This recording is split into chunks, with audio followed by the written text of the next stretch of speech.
I knew that I needed change. Like I knew at that point my career was over. I knew at that point my relationship was over. I made a lot of sacrifice trying to get to where I needed to go, and in the end, the sacrifices didn't work. To be honest, in that moment, I had no idea where I was going. I had no direction. All I knew was just that I was going to take it one day at a time. I had to find a new interest, a new passion, new partnership, create a whole new support network. All right, Taylor Forbes, welcome to the show. Hey, Pilot thanks for having episode, me. no pressure here.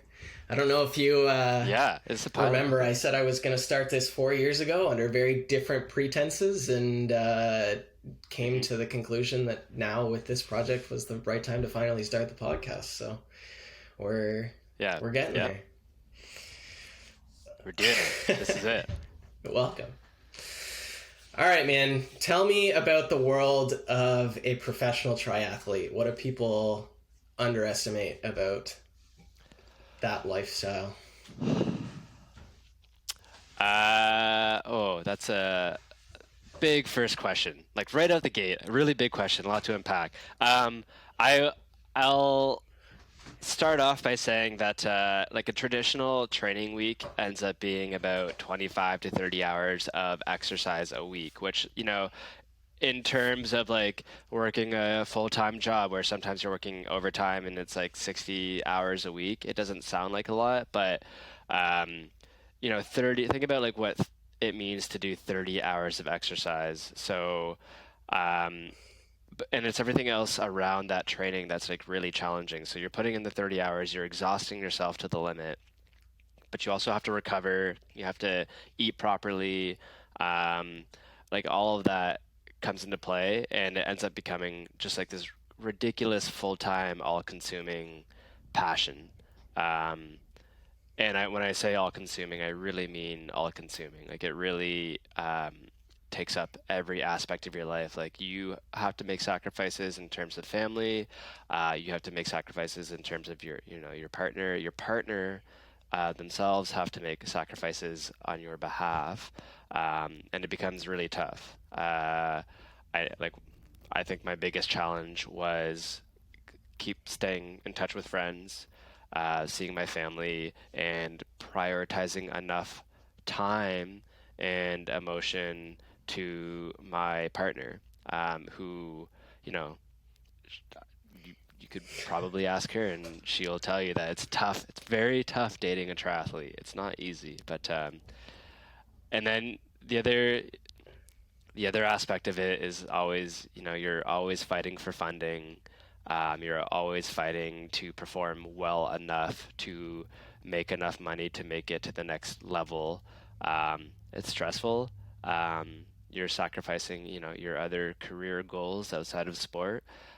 There's a lot. It was tough. It was very hard. It's a tough sport. Being a professional athlete, especially when it comes to like endurance sports that consumes a lot of time, um, it's challenging. And I think the biggest thing I struggled with is the burnout. Like you train yourself to the bone, and you get to the point where you have no energy to give to anything else. So That's fair. It's yeah. definitely not something that we sort of took for granted when you were going through it. For sure, it was one of those things that between you and your brother, whenever we could squeak in a little bit of time to hang out with you, that was how we got to see you. But it was fun to know that you were off doing your thing and traveling around the world racing and trying to bring home a victory for the boys, as it were. But Yeah, but I mean, like the one nice thing about it was that when you establish a really good friend group that will last a long time, you can kind of come in and out of it and really rely on it and understand that it's there, it's not going anywhere. You got to do what you got to do, and then you can always come back to it. So that was like the nice thing for me, is that even though I was like doing these things, I always had something to come back to. I was always grounded by that. So definitely. For us normies that don't understand what it's like to participate in a 60 plus minute a race at 98% aerobic capacity or anaerobic capacity, can you describe what that feels like? Because I'm sure almost nobody outside of high end endurance athletes is going to understand what that feels like. Yeah, it's a absolute rush. I think like if you ever hear any athlete in any sport talk about really chasing that state of flow, and that's what you're really trying to achieve. Like for you to perform your best, you have to enter that state of flow, and the better and more practice you are at it, the better you'll perform and achieve your goals. Um, the idea of achieving flow is that when you get into that state, you don't really feel the pain or the hurt as much, which is how people are able to sustain such effort. I mean, we're also practice at it, like we do it every day. We know what it feels like to like, you know, as you said, be at like 98% of our aerobic capacity. Um, but it's just a complete it's a rush. You get a huge high from it. Like you kill yourself for 60 minutes to 2 hours, and afterwards you're just like buzzing. Like it's amazing. You kind of get into this tunnel vision, um, and it's just such a different experience from reality, is the way I would put it. And it's so hard to achieve otherwise. And I feel like that's what athletes really get addicted to. That's what like professional athletes really, really get addicted to. That's what I think it feels like. I don't think about the pain when I reflect on it. I think about the elation that I felt in the moment. So um, that's sort of, yeah, that's what it kind of feels like. Yeah, and you talk about sort of getting into that flow state. Is there a part of that world that becoming pushing yourself that hard physically, does that influence your ability to um, perform in other areas of your life or influence your how you look at going into flow state if you're doing another project in your life, for example?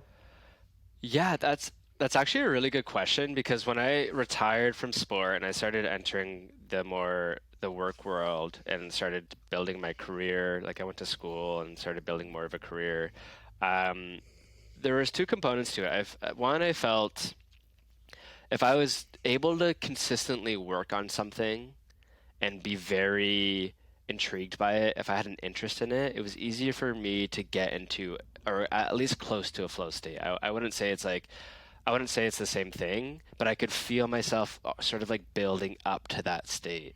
And that really helped me with my productivity. The more interested I was into something, the more I was into it consistently, the more I could like practice at getting closer to that flow state.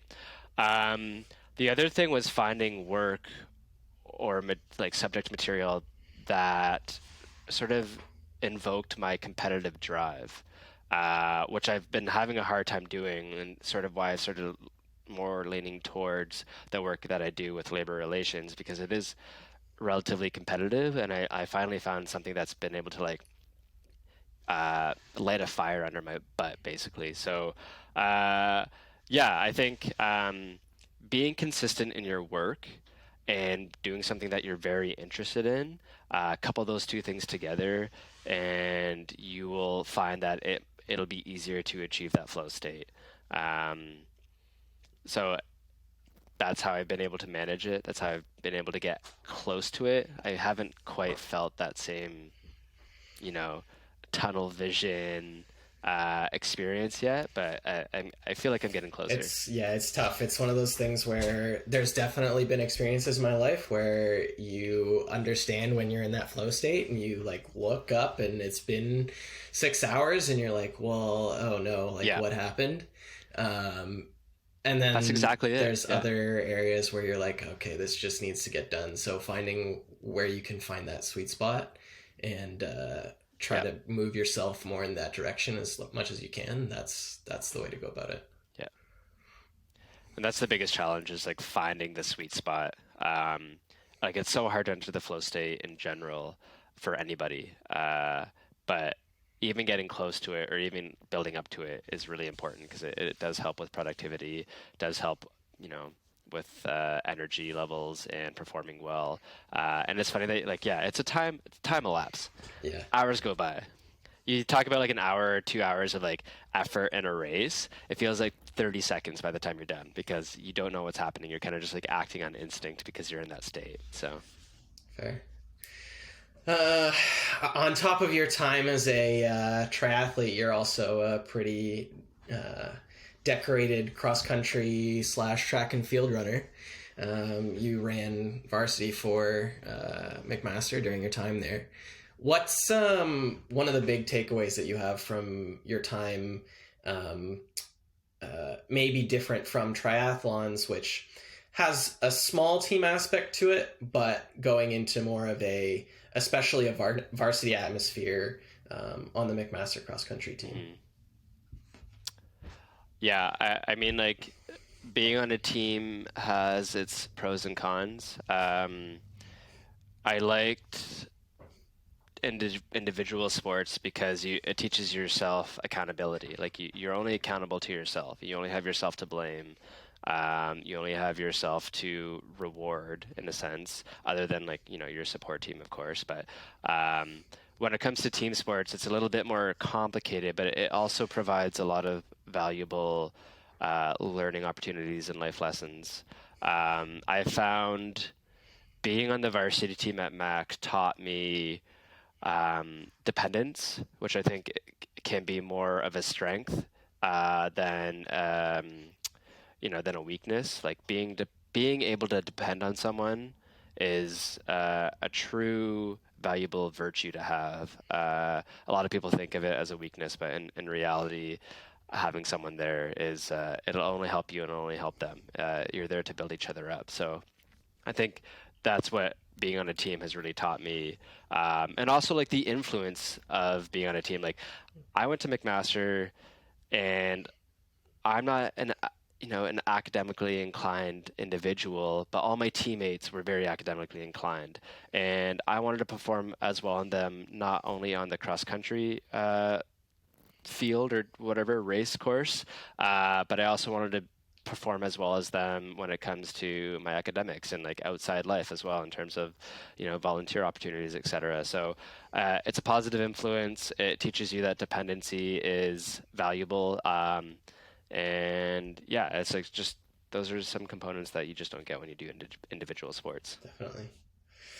Um, you can you've taken a little bit of that, the dependency and the team aspect, and you're now moving sort of into the mentorship side of things, or have been on the coaching side of at least triathlons right now.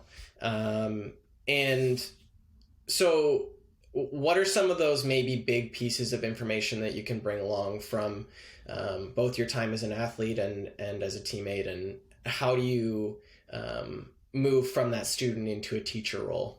I think that's something that a lot of people struggle with.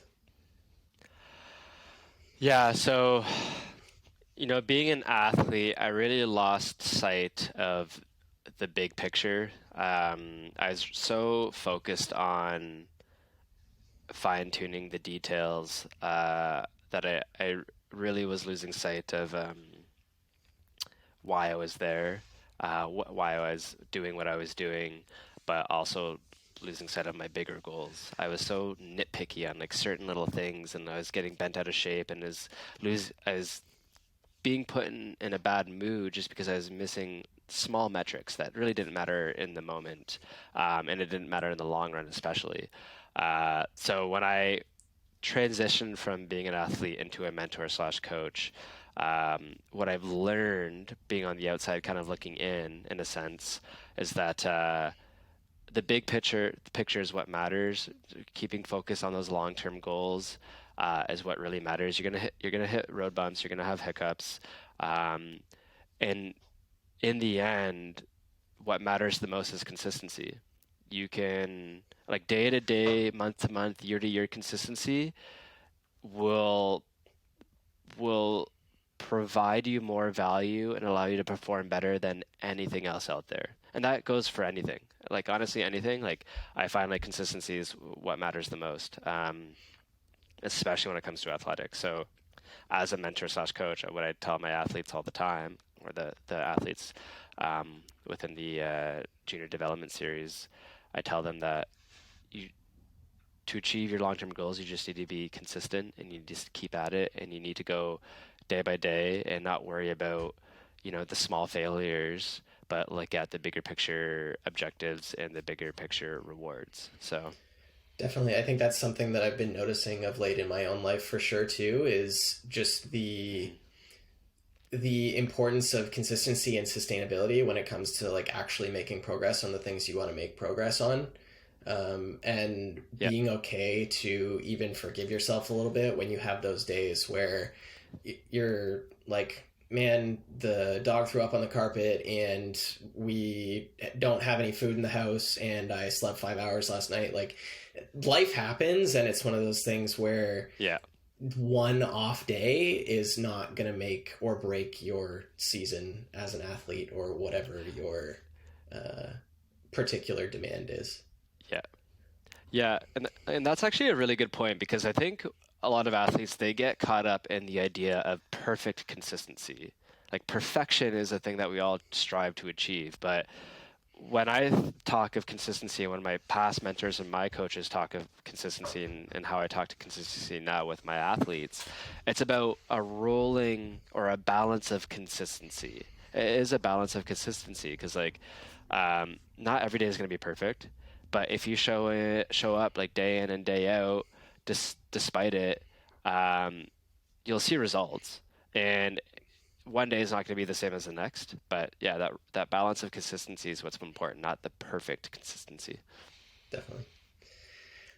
Tell me about Paula and the impact that she's had on your life and your ability as a coach. I really wish I've had more opportunities to tell Paula how much she's shaped my life. Now's your chance.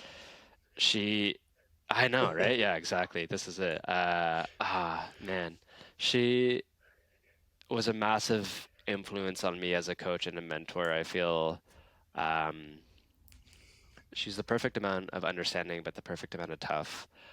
She put you in uncomfortable positions, training, just to push you enough and make you feel like you've achieved, but not push you so hard that it makes you feel like you've failed. So she was very smart and strategic about that. What I really appreciated about Paul the most was that she was very open to feedback and working together, collaboration, when it came to workouts, when it came to structuring goals, when it came to, you know, uh, life outside of training. She was really accommodating in that sense, and I think that's really important in a coach and how I, take my coaching now. Like there's more to life than just training, and you need to accommodate that. And the better you're able to accommodate that, the more consistent the athlete can be, and therefore the more likelihood of their longevity in the sport, but also the more likely they're going to perform better over time, over a long period of time. Um, that's something that Paula taught me that I still hold with me till this day is the ability to collaborate and accommodate.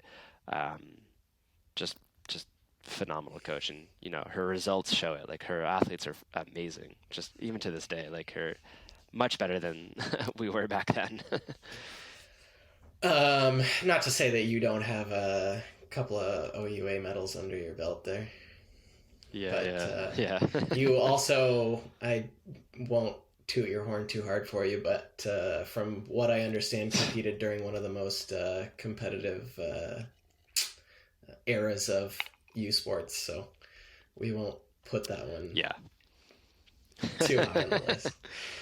Besides the sort of consistency and sustainability that we've already touched on, is there anything else that you work with your athletes on in terms of um, helping to guide them in areas that maybe aren't necessarily sport? Or are there anything, is there a different way of saying that could be, is there anything that you tell people as a coach that can be applied in other areas of their life? Yeah, yeah. We touch a lot on mental fortitude. And I say that because when it comes to sport and the balance of consistency that we've talked about, you really have to roll the punches. You have to take your loss. You have to be humble. You're not going to achieve or all your goals. You're not going to win every competition, and that takes a lot of mental fortitude. Really accepting it, reflecting on it, and then moving on. And that's something I actually really struggled with as an athlete too. I really internalized everything. I really took everything to heart. I took things hard. I took losses hard. Um, but the reality is the better you're at accepting the moment, reflecting on it, and then moving on and learning from it and understanding that you'll be better from it, the better off you'll be in terms of your performance and just in life in general. And like that's actually a skill or a lesson that I've carried on with me after sport. It wasn't something that I was very good at. I've been practicing after the fact, and I feel like I've getting better at it, and it's helped me deal with things better. I don't get so caught up in it and I don't get so upset and I don't allow it to control my emotions as much. So that's something I tend to work on with my athletes um, as much as I can. But they're young. Some of them are teenagers. Some of them are in their early 20s. They're still working on their emotional regulation. Um, but what I find is the athletes that really perform the best are the ones who can regulate their emotions and have that mental fortitude. So yeah. Is there anything from your small background in psych that has helped sort of guide any of those? Any interesting observations from that world? Um, yeah, so the one thing that I learned from my background in psych was um, I'm trying to like the idea of envisioning. It's kind of like I'm trying to remember the term for it. It's been a while since I've even done it, but basically just like it's you're running through the race in your head. Um, uh, I can't believe I forget what it's called. Anyways, you're running through the race in your head, and you're practicing all the series, all the steps, all the actionables that are going to happen in the race. You're seeing the course, you're seeing how you're going to feel, you're seeing how you're going to react. I feel that ability has taught me a lot, and it's something that like we did a lot of research on. I shouldn't say research, a lot of lectures that I was sitting in terms of like sports psych, especially talking about athletes who practiced um, that sort of envisioning of their races and their actions tend to perform better. And it's a practice that I've carried on with me throughout my sporting career, and it's something that I like. I do a lot now, even after my sports, is if I have a big day ahead of me, I kind of like in the morning, I'll walk through the actions, or if I have a big speech, or if I have to go through, like right now for me, is if I have a big meeting or if I'm going to a hearing, I have to like walk through what the hearing is going to be and how I'm going to speak and how I'm going to articulate. Um, and it kind of helps me more so with my nerves. The more I can like expect all things happening and have an idea of what I'm about to do, the less nervous I feel about it. And I feel that's what I've carried on for me. That's like the one thing that I was taught in university. Probably the only thing that I carried on from my undergrad, to be honest. That's fair. Yeah, I think definitely one of those things that people underestimate in a lot of different areas is how the ability to properly prepare for something Hmm. influences the outcome, not based on anything other than you entirely silence a good portion or Yeah, all of the like nervous energy that you have inside of you, yeah. and that just allows you to perform better on the day of in whatever it is that you're doing. Mhm. So That's actually, it's not the only, you brought something up that it's kind of triggered. I learned another thing in my undergrad now that I think about it. The difference between internal locus of control and an external locus of control. And the idea that if you have an internal locus of control, you're more likely to to act on things upon your own will, and not only that, but also take the blame for your actions and also be more accountable. Where external locus of control is, no, it's not my fault. It's everyone or everything around me's fault. And I've tried really hard to make sure that I fall under that internal locus of control because I feel like I can create my own destiny if I want to. I just have to put in the effort. Um, so that's just like something I learned that I've tried to do as much as possible. Well, I can tell you in the world that we exist in now that you're well in the minority of that category, my friend. Yeah, yeah, it seems that way. So in this area of sport and a couple other areas of your life, you spent enough time around people that are in sort of the top 0.1% of their field. Is there any sort of trends that you see across some of these people in your life? Um, yeah, I would like when it comes to professional athletes, the biggest trend that I see is professional athletes are really good at building a support network for themselves. And what I mean by that is that they're really good at um, picking and choosing who they feel needs to be in their circle and holding them closely to rely on them. And this goes back to my point of dependency. And like in triathlon, even though it's an individual sport, you weren't depending on your teammates, but you're depending on your support circle. And this is something that my coach really tried to push towards me. I just kind of got like too deep in it and I was just struggling mentally. I just couldn't see it. Um, Having that support network is really important. It grounds you. Uh, it has such a huge effect on your emotions. And even like at a physiological level, like it really changes your stress levels. It helps with cortisone levels, and it's a huge benefit to have that support network. So that's the one thing I see most well performing athletes achieve well, at least in the endurance sport aspect, um, is that they build that support network. So that's the one trend. Um, the other trend is that expectation management is a huge thing.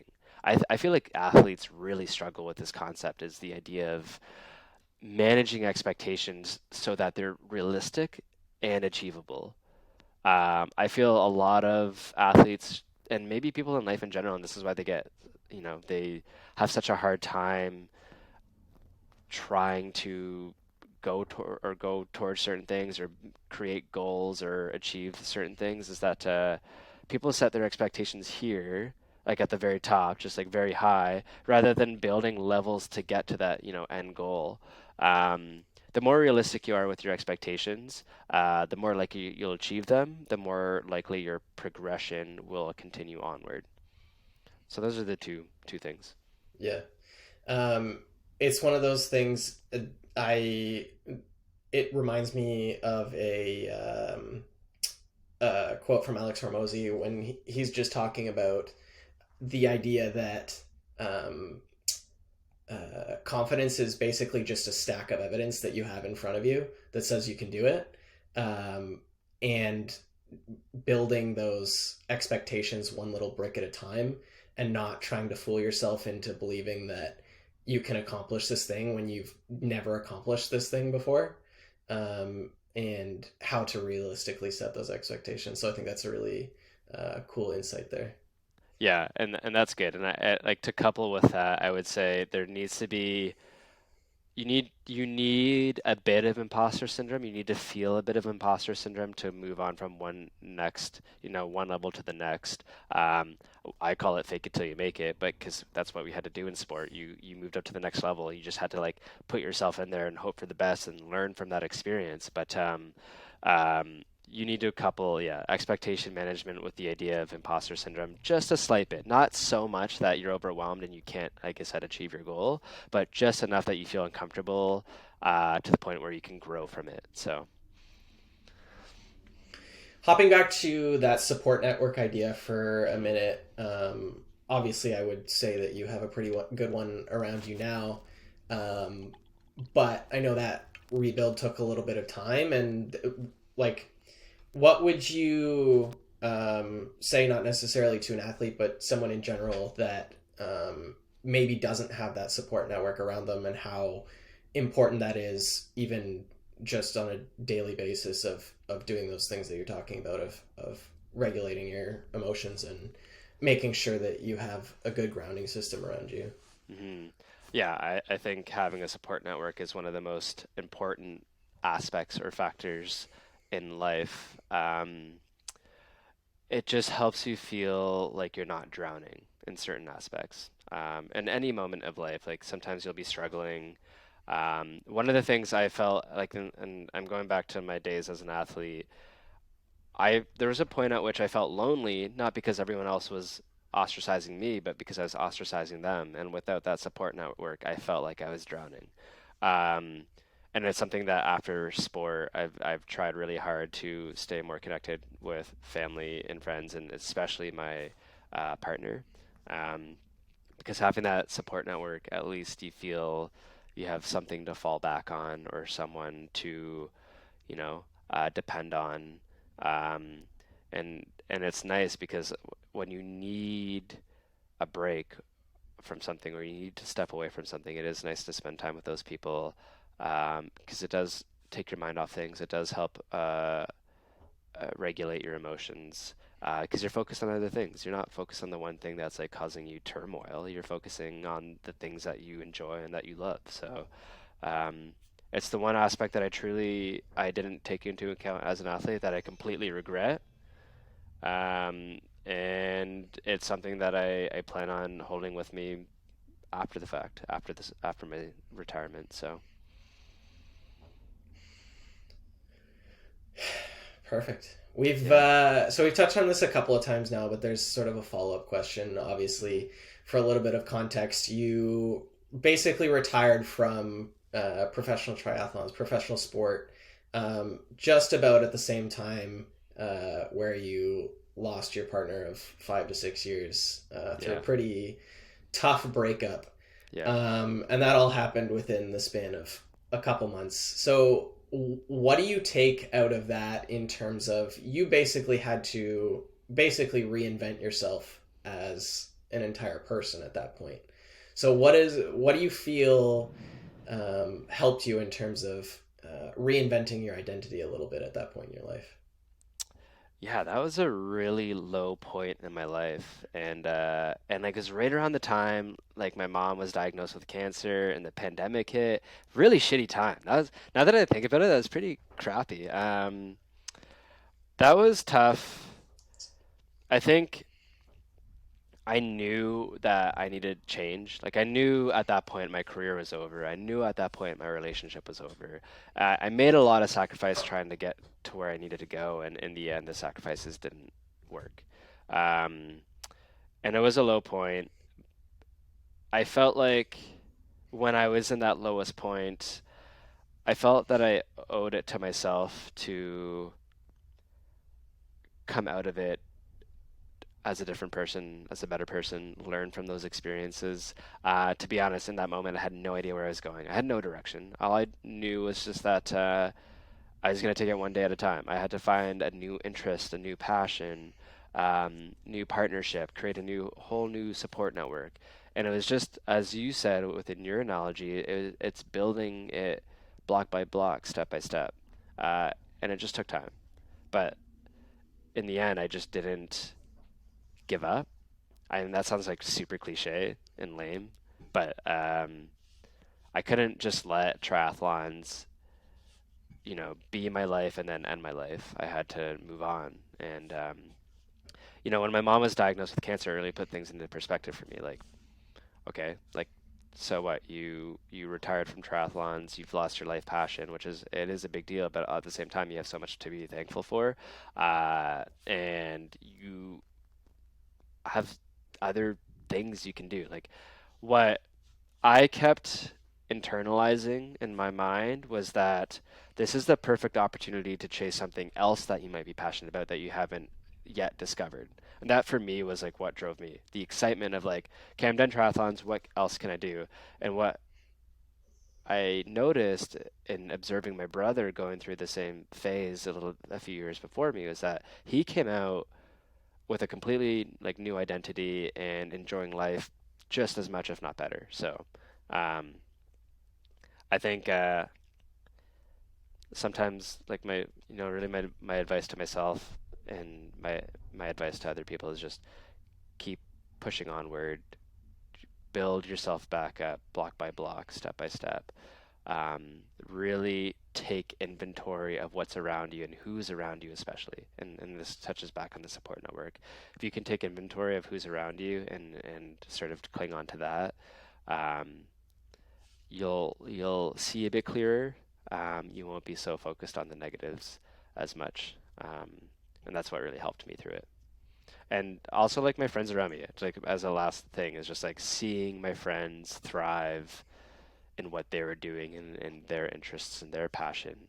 It drove me to want to do the same thing, and it kind of like created a path for me to follow. It's just like, okay, Blake's doing this, Matt's doing that. Like they're finding ways to find different passions, and I can do the same.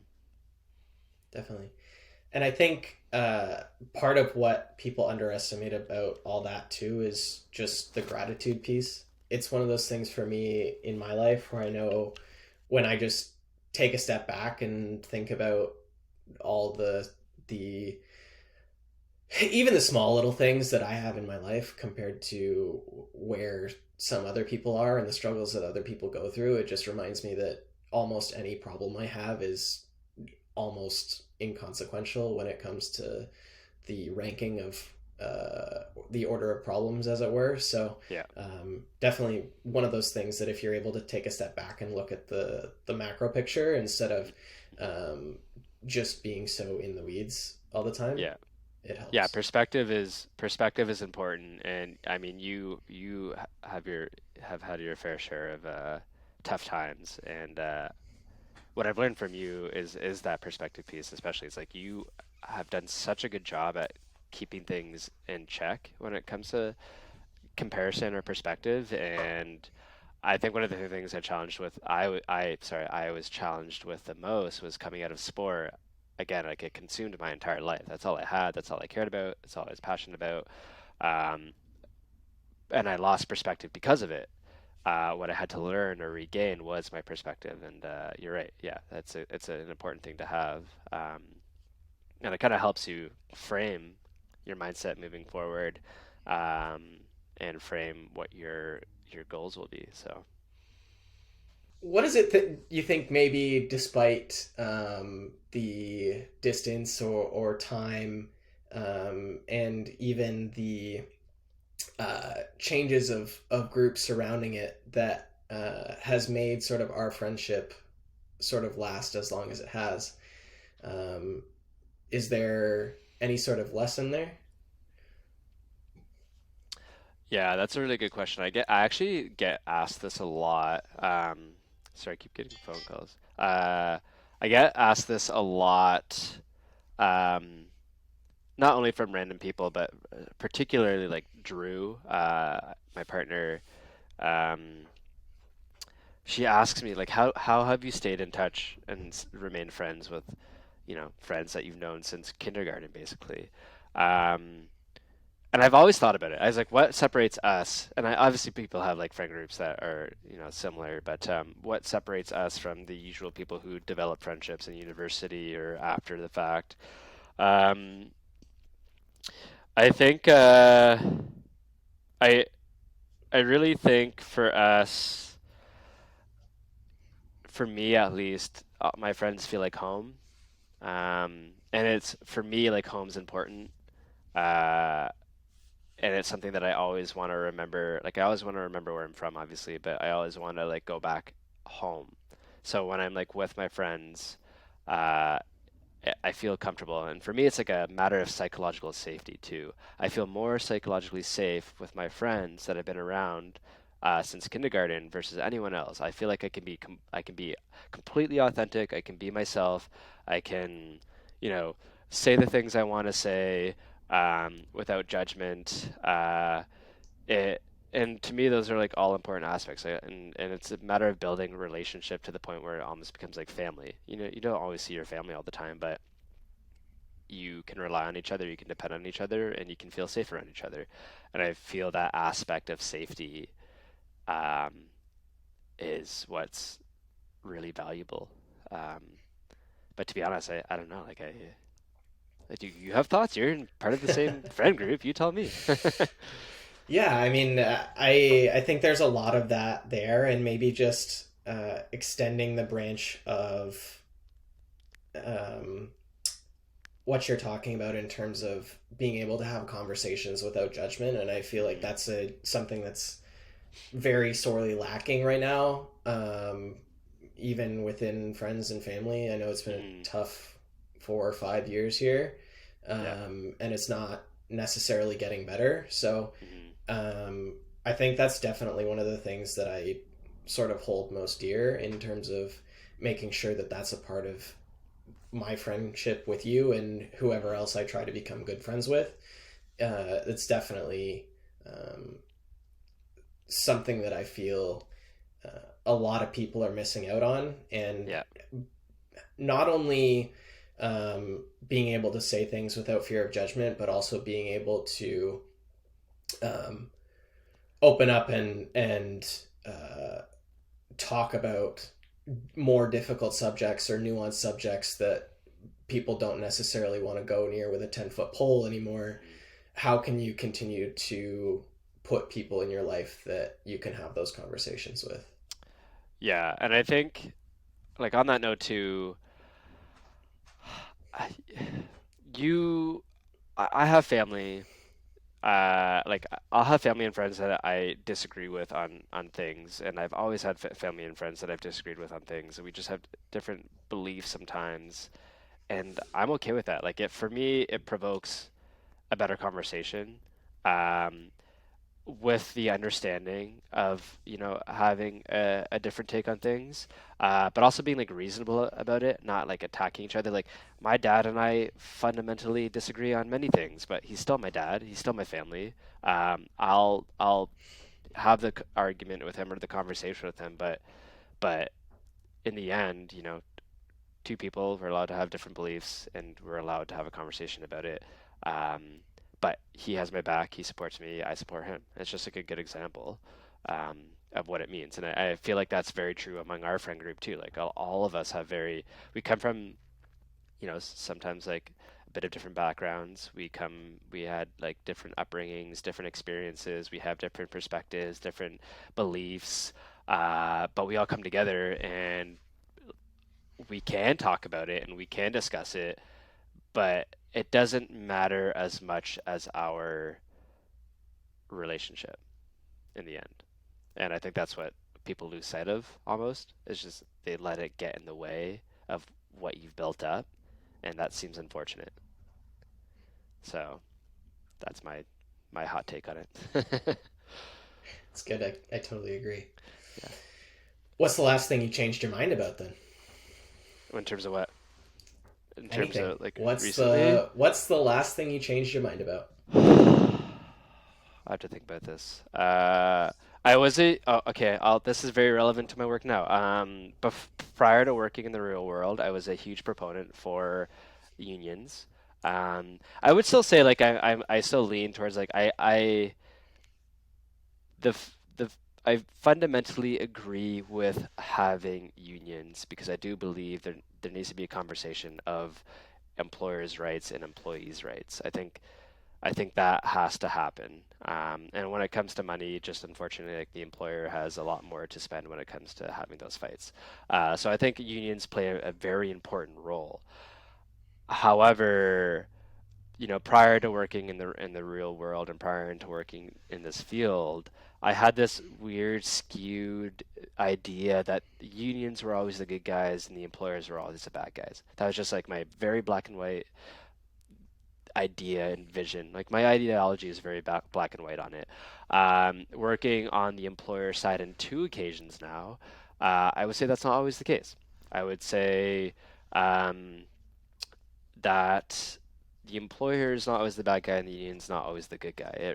This, and life is more complicated than everything just being black and white, right? Uh, so my view on that has changed dramatically. How I view the employer union relationship. I think both play important roles, and I think both can be advantageous and both can be disadvantageous. It just depends on how we roll the dice. Like the current union that I deal with is very militant and refuses to be business partners. Therefore, it's affecting the business, and not only the business, they're union members.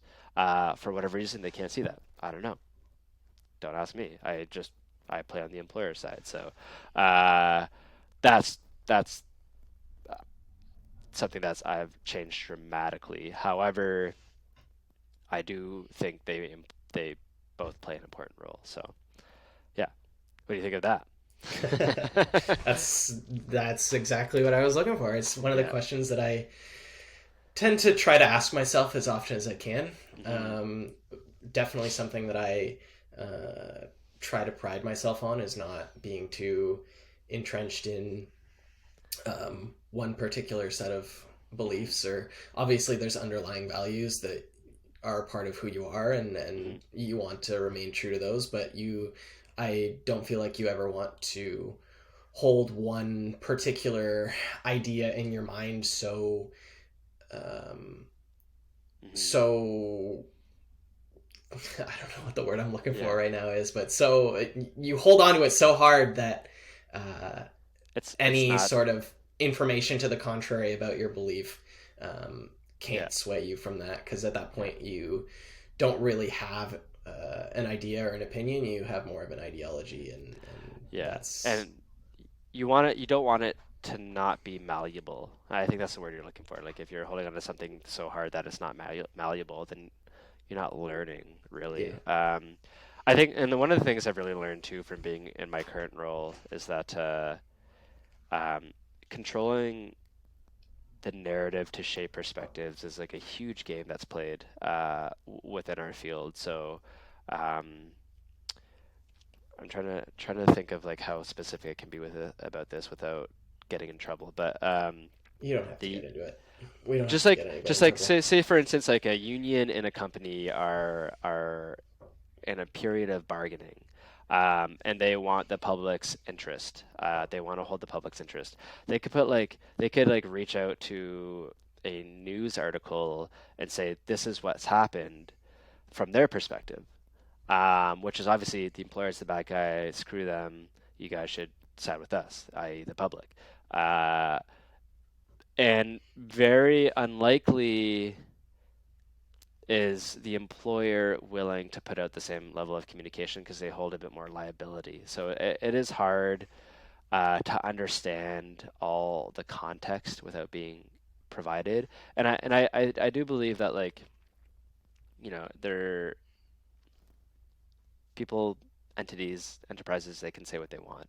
Um, but what this job has really taught me is that without understanding or knowing the entire context of something, you don't know the whole story or the whole picture. And I'm really trying to train myself to take more in or sort of realize like there is probably more to the story. Again, not everything's black and white. Things are more complicated, um, which has been tough. Like I can admit that like it's hard to change that mindset, but with practice and with especially through my work, it's definitely changing. So Yeah, the complexity of the truth is always inconvenient for both sides. So. yeah, well said. Much faster than how I said it. um, what's a project you're working on right now, work, sport, or otherwise, that you're excited about? um, so right now, I'm on the board of directors for Triathlon Ontario currently, and there's been a bit of turmoil among the high performance community. Um, in light of that, I've really been pushing the board and influencing the board and the community at large to strike a provincial development program committee, which would be actually the first subcommittee in Triathlon Ontario's history. Um, that was actually officially struck 3 weeks ago. So I'm very proud of that. We got a form out. We had people apply to be on the committee from all over the country. It includes, subject matter experts, community stakeholders, board director members, sorry, executive directors, coaches, athletes, etc. That's been a passionate project of mine that I've been very, very proud of. I really hope it it amounts to something of value. I hope it amounts to, um, it'll carry some weight in the end. My biggest worry is that it's all talk and no action. But I'm very optimistic. And being young and sitting on a board of directors with such experienced individuals, it's hard to speak up. And I've been proud of myself to be able to voice my opinion and get this started. So that's been pretty cool. That's awesome, man. I'm proud of you. It's Yeah. definitely an exciting project that you got going on, and I hope it amounts to what you want it to amount to, and we start seeing the changes that you want. Yeah. We'll find out. I just want kids to have more support in the high performance pathway and more support than I ever did, and that would be nice. So that's what I'm pushing for. Um, Really, it's a matter of like recognizing what I didn't have as an athlete and trying to make sure athletes behind me have that. So Absolutely. All right, man. If you wanted to send people somewhere, where would you send them? in the world, I mean, just like I'm just wrapping up here. What are you? If you want to send people to a web page or follow ooh, your socials or oh yeah, I see what you're saying. I mean, you can. Everyone, I have. I'm not like super active on social media, but my tag on everything is R_Taylor Forbes. Um, Forbes, like the magazine. Not related. But unfortunately. yeah, unfortunately, that would be nice. Yeah, I'm not super active on social media, but I would say go check out Distilled. Some pretty good content over there happening right now. Um, and what I appreciate about the content is its psychological safety. Like, feel free to browse, feel free to take in the content, and feel free to feel safe about it. It does have a lot of provoking thoughts and ideas. Um, so it's good in that aspect. There you go. Perfect. All right, man. Thanks. I appreciate your time, and Yeah, we'll have you back on at some point, I'm sure. sounds fun. Thank you for having me.